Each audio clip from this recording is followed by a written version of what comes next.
Hi, I'm Steve Blank. I'm the author of The 4 Steps to the Epiphany and the Startup Owner's Manual. I'm honored to be in front of you today at the International Entrepreneurial Educators Conference. So entrepreneurship is entering its most exciting phase. We now know a lot of things we just didn't even know 2-3 years ago. And some of the biggest is that startups are not smaller versions of large companies.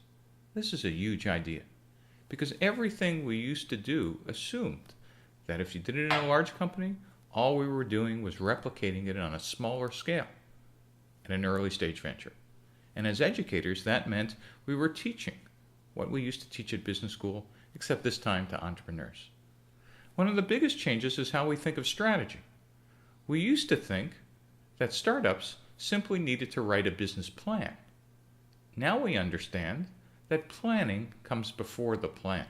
One of the things we now know is that the definition of a startup is that a startup is a temporary organization designed to search for a scalable and repeatable business model.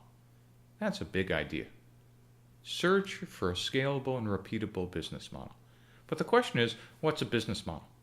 Well, as we know, academics and educators for the last 15 years have been arguing over the definition of what a business model is, and you get two of us in a room and you get 9 definitions.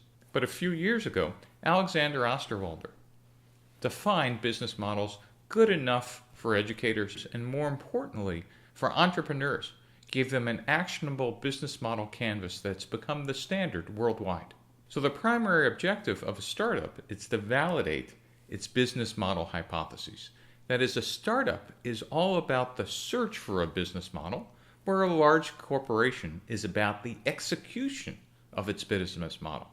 Think about that. Search versus execution. That's the key strategy idea. That is, on a startup, the strategy is we try to validate our business model before we try to write a business plan.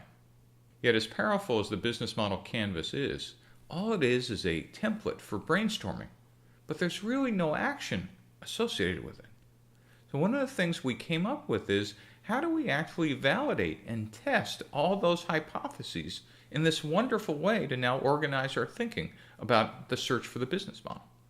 And that way to do that is a process called customer development. Customer development is the search for the truth behind the business model. It consists of 4 steps: customer discovery, customer validation, customer creation, and company building. And when paired with the new techniques of agile development for how to build the products iteratively and incrementally, it adds a powerful new way for startups worldwide to start thinking about building products in weeks or months rather than years. And what this means as entrepreneurial educators is we need to start thinking about classes built around business model canvas and customer development. And so the process really is that we've gone from thinking that companies are organized on day one around product management, but instead to be thinking about the first process that companies need to be doing is customer and agile development, and then later hiring product managers to manage the execution of the process. The third thing that's been changing is organization. That is, how we think about startups, who we hire and when. When we used to think of startups as a smaller version of a large company, all we did was look at large corporations and said, well, they have VP of sales, we need a VP of sales. They have VP of marketing, we need a VP of marketing. We now know that the search for a business model is actually done by different people. It's in fact done by people who are comfortable in keeping one idea in their head on Monday and then completely flipping to something different on Tuesday and Wednesday.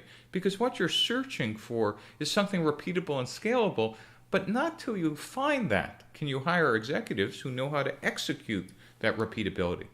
And it's the very rare individual who's actually been running a 3,000 person organization in a large company that's comfortable in the chaos of a startup.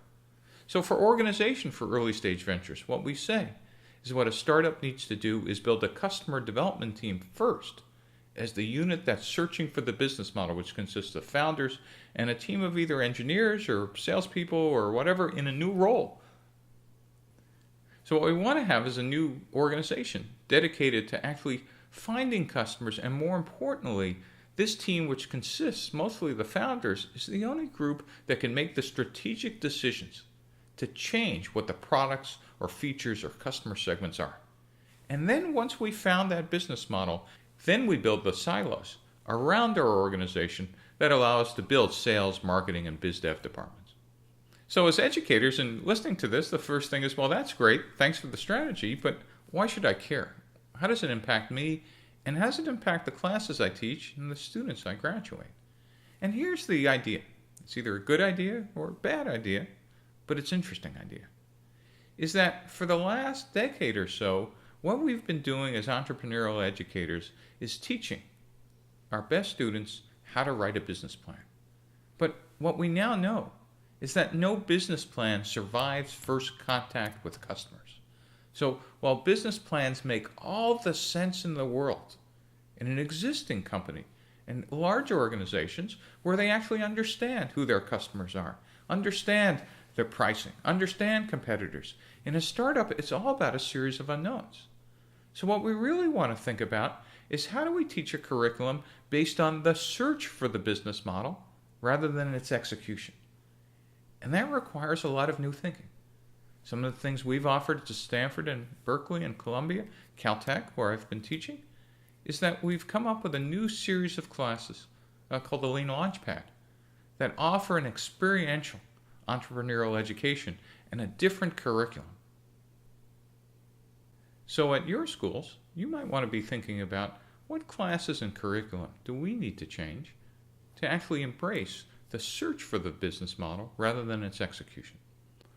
One last thought, some of the experiments we've been running is how to actually embrace what really goes on in entrepreneurship.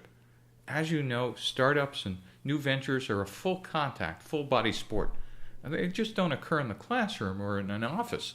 They actually occur outside the building.